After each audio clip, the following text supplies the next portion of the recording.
Good morning, everybody, and welcome back to the channel. So if you like learning about budgets, debt management, this is the channel for you. I just have started Savings Challenge, but we're not doing that today. We have a great topic today, and it's about debt management.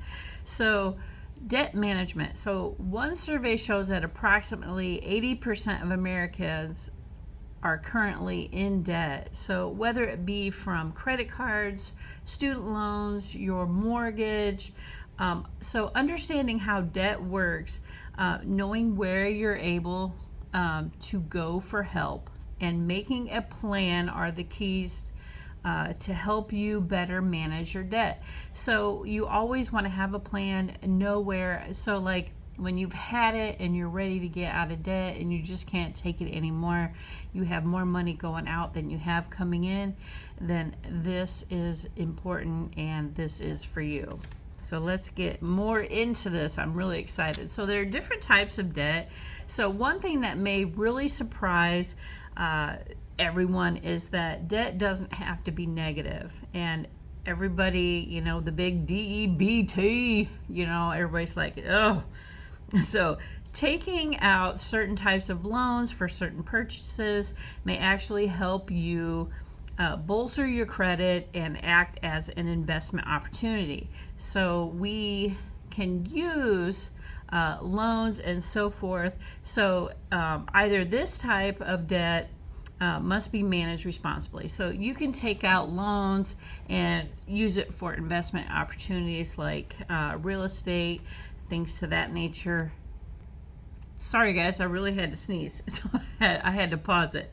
All right, so debt, use it as in like an opportunity, but you have to be careful so you don't take out too much. So let's talk about good debt. So good debt, so certain types of investments such as buying a home and getting an education may require you to take out loans.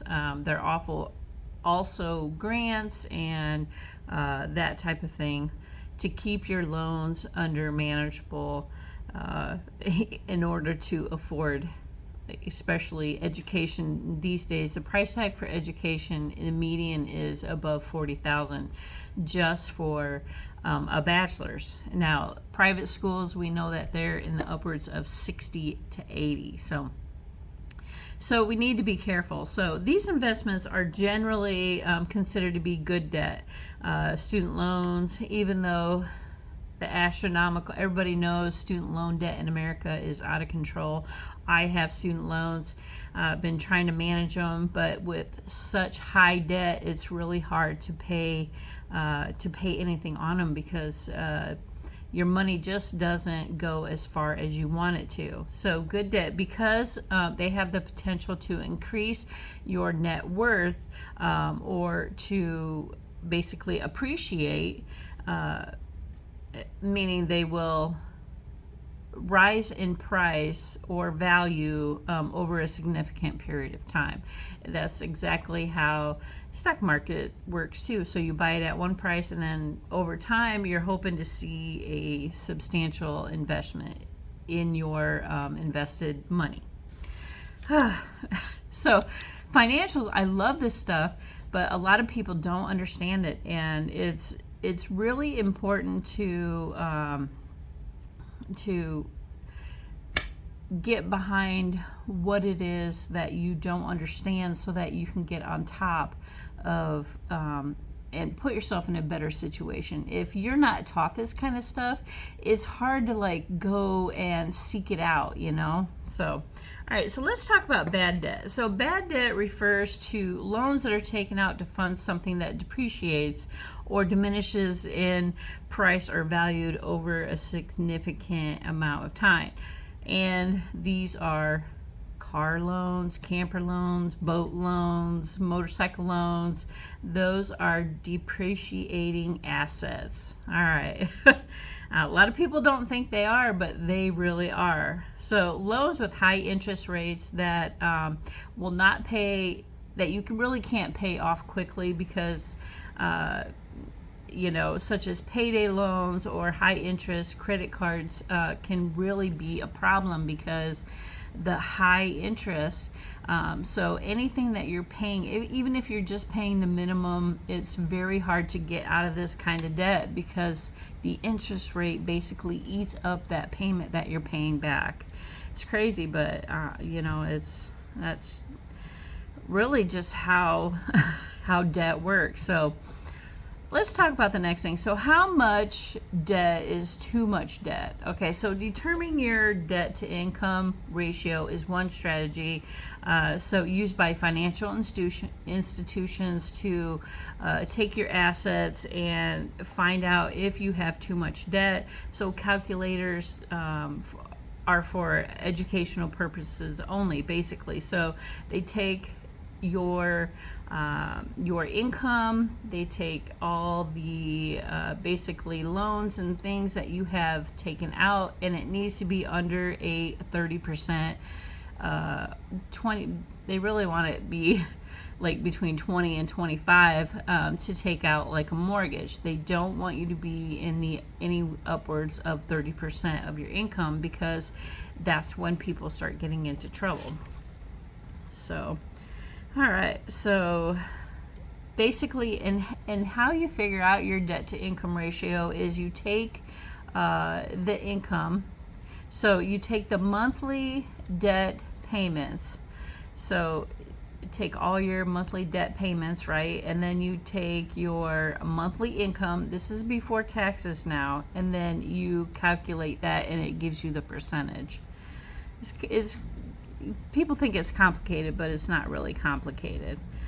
All right, so that is debt to income ratio. All right, and let's go back to how much debt should I pay back each month. So a common method of figure out how to budget is the 50-30-20 rule. So which recommends that you spend 50% of your income on needs, 30% on wants, and 20% for savings or debts. So, and I've seen a lot of people where they're actually on a 10, it's like a 10-80-10 or a 10-10-80. So whichever you fall into, and however what your percentage is that you want to save, really. So using the calculator to determine how much you should spend on needs, wants, and savings or debts is, so if you follow the 50-30-20 rule, this would be how that you would calculate that out. So you enter your estimated monthly income. So say your monthly income, we could just kind of do this. So saying my monthly income is, we'll say 6,000. So if we're looking at a 6,000 monthly income, or even less than that, so you would want your wants to be 1,800, your savings to be 1,200, and your needs to be 3,000. I know we don't need $3,000 worth of income, but I think right now we are cash flowing or debt snowballing almost $4,000. It's a little over $4,000 right now to jumpstart our getting out of debt process. So, all right, so that's how you calculate that. And let's see, so let's get into this. So the last part would be, what strategies can I use to pay off debt? So there are two strategies that are commonly used to pay off debt. So we use the avalanche method or the snowball method, which a lot of debt pay downers are using. So we're using Dave Ramsey's 7 baby steps, and he uses the debt snowball method. This is probably the most widely used debt payoff method. So both are designed to pay back debt as quickly as possible. So let's get into the differences of the two. So the avalanche method, I personally do not like this method because the the Avalanche method focuses on the highest payment on debt. So the debt with the highest interest, and pay that first. While paying the minimum on the rest of your debts. Now, I don't necessarily agree with paying the high interest for it. Basically, it all adds out to the same thing, whether you start with the lowest debt or the one with the highest income or interest rate. It all evens out no matter what method that you use. But the debt snowball method. So this strategy focuses on your higher payment on debt. So basically, with the lowest balances, so you want to pay off the lowest balances first, while paying the minimum on everything else. And so the difference between the Avalanche and the snowball is because the snowball actually helps you build momentum in getting into a rhythm of paying debt, and it basically celebrates those little wins very quickly. And I will have to attest to this. We paid off four things within the very first 2 months, so January and February of this year, actually. So those 4 wins. So we had 2 of them that were 4,000, and one that was 6, and I think one that was at 3, and then one that was at 6. So those little little payments. So 4,000 that's what we were cash flowing every month when we kind of started. So we just a little under 4,000 actually. So those little wins really got us going, man. It fueled the fire to pay more debt off, and that's why it's designed that way, because it gets that momentum going and you can see the wins, and it gets you excited for the next bigger and bigger. You know what I mean? It's when they start getting over $10,000 where it takes a longer time and you don't see that quick win. So, and it's designed that way so that you stick with it. Okay, so that is the debt, debt management. Those are the basics of debt management. So what do you guys think? Debt snowball or Avalanche, and actually staying within your income really is how you get out of debt.